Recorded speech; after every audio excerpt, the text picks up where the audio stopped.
इतना खतरनाक वायरस जिससे पीड़ित व्यक्ति की मृत्यु इतनी दर्दनाक होती थी कि उसका आकलन एक सामान्य मनुष्य लगा ही नहीं सकता। और अभी आप स्क्रीन पर कुछ फुटेज देख रहे होंगे जिसमें आपको साफ दिखाई दे रहा होगा कि शरीर में कुछ इस तरीके के लाल चिट्टे पड़ जाते थे और ये लाल चिट्टे धीरे धीरे शरीर में काले रंग के उभार बना करके ऊपर उठ जाया करते थे, जिससे कि आप अभी स्क्रीन में देख रहे होंगे। और धीरे धीरे यही सिम्टम्स आंखों पर जाने की वजह से आंख पूरी लाल हो जाया करती थी और आंखों से बिल्कुल भी दिखाई देना बंद हो जाता था। और इस सिम्टम्स के कारण पूरा चेहरा बेकार हो जाता था और चेहरा बेकार होने के साथ साथ ओठ फटने लग जाते थे, चमड़े फट जाते थे, हड्डियां टेढ़ी हो जाती थी, मांसपेशियां फटने लग जाती थी और आंख धीरे धीरे टेढ़ी होकर के सिकुड़ जाती थी। अब आप इतना आकलन जरूर लगा सकते हैं कि इस तरीके के सिम्टम्स शरीर में पैदा होने के कारण कितना ज्यादा असहनीय दर्द होता होगा। जिस वायरस के 5 से भी ज्यादा अधिक प्रकार के वेरिएंट्स पाए जाते हैं, इससे संक्रमित इंसान को बचा पाना बहुत ही मुश्किल हुआ करता था, या कह सकते हैं ना के बराबर चांस होता था कि वह इंसान बचेगा। और यह वायरस कोरोना वायरस से 100 गुना ज्यादा खतरनाक भी है। तो आइए जानते हैं इस वायरस की रोकथाम के बारे में, इसका इलाज क्या है और इसके कितने ज्यादा वेरिएंट्स हैं और क्या कितना ज्यादा खतरनाक है, जो कि इंसानी शरीर को कितना ज्यादा क्षति पहुंचा सकता है।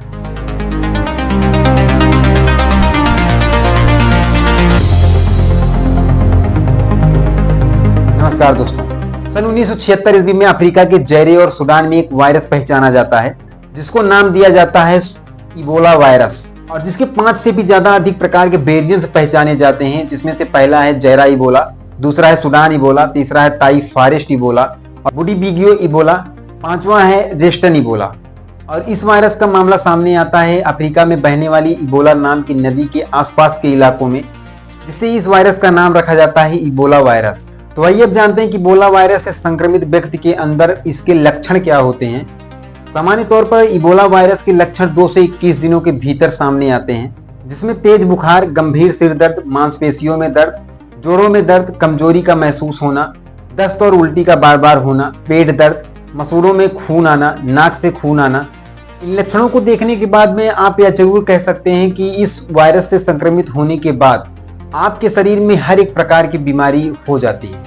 और यही कारण है कि इबोला वायरस एक गंभीर बुखार का रूप ले लेता है और इसमें हाथ पैर गलने लग जाते हैं, या फिर कह सकते हैं कि पूरा शरीर गलने लग जाता है और इंसानों की आंख पूरी तरह से लाल हो जाती है, जिससे इंसानों को धीरे धीरे दिखना भी बंद होने लग जाता है।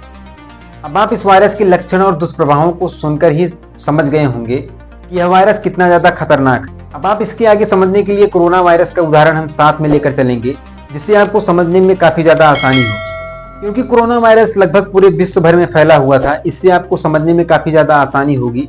कोरोना वायरस में मृत्यु दर लगभग 2.29% के आसपास थी और वहीं रिकवरी रेट 98.81% के आसपास था।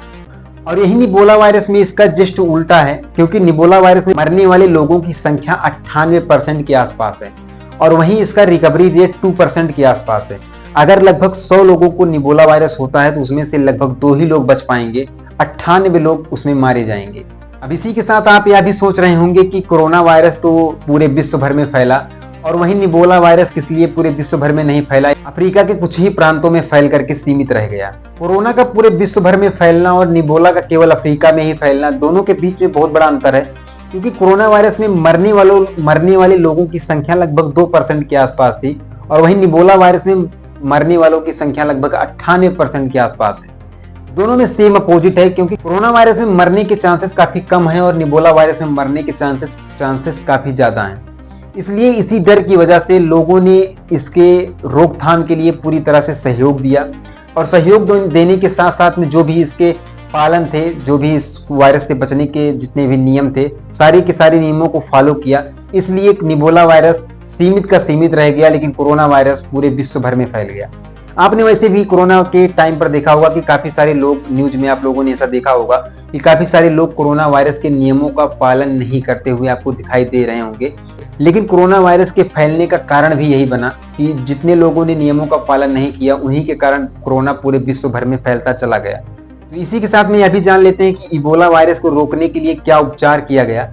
इबोला वायरस वैसे तो लाइलाज बीमारी है, इसका कोई इलाज ही नहीं बना अभी तक, लेकिन इसको नियंत्रण करने के लिए एक टीका बनाया गया जिसका नाम है RBSV-ZEBOB नामक टीके को बनाया गया, जिससे इबोला वायरस को नियंत्रित किया जा सके।